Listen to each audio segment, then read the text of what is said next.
ఎందుకంటే మనం మిక్సీ పట్టుకున్న అన్నీ వేసుకుని మిక్సీ పట్టుకున్నాం కదా, ఇది జ్యూస్ అనమాట. ఇంకో మిక్సీ జారు వాటర్ పోసాను. అంటే మొత్తం 4 గ్లాసులు అనుకోండి. 4 గ్లాసులు అయితే చక్కగా సరిపోతుంది. అన్నీ వేసినాటికి కరెక్ట్గా సరిపోతుంది. చూసారా చిక్కగా వచ్చాయి.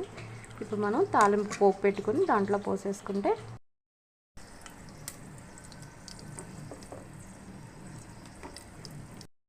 ఆవాలు, ఎండుమిర్చి, ఎల్లుల్లిపాయి, కరివేపాకు వేసుకుంటే ఉల్లిపాయ కూడా వేసుకోవచ్చు, బాగుంటుంది. సో ఆయిల్ కొంచెం వేసుకుని పసుపు వేసుకుని ఇవి తాలింపులో పోసేసుకుంటే రసం రెడీ అయిపోతున్నాయి. కొంచెం సేపు మరగనిచ్చి మనం సర్వ్ చేసుకుంటే సరిపోతుంది. కమ్మటి రసం రెడీ అయిపోయింది. కమ్మగా వాసన కూడా వస్తున్నాయి తెలుసా. మిరియాలు, అల్లము, వెల్లుల్లిపాయలు, ధనియాలు అన్నీ వేసాం కదా, కమ్మటి వాసన వస్తుంది. నాకైతే వాసనకే నోరు ఊరుతుంది. ఎప్పుడెప్పుడు కాగుతాయా రైస్లో వేసుకుందామని చూస్తున్నాను నేను కూడా. ఓకేనా, ఇలా చక్కగా ప్రిపేర్ చేసుకోవచ్చు రసం. హాయ్ అండి, శ్రీదేవి ఉమాదేవి వంటిల్లు. తినండి, తినిపించండి, రుచికరమైన విలేజ్ వంటకాలు. మనం ఇప్పుడు పిల్లలంతా దూరాల్లో ఉంటున్నారు కదా, అయితే వాళ్ళు ఒక్క మనిషికి రసం ఎలా పెట్టుకోవాలో సింపుల్గా నేను చూపిస్తున్నాను. ఇది చూసి ఈజీగా రసం చేసేసుకోవచ్చు. అన్ని ఇంగ్రీడియంట్స్ వేసేసాను.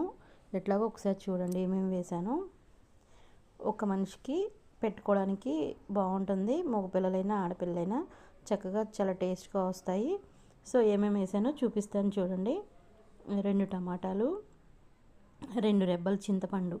చూసారుగా, 2 రెబ్బలంటే 2 రెబ్బలే చాలు. ఎక్కువ వేసుకున్నా బాగోదు, పుల్లగా ఉంటుంది.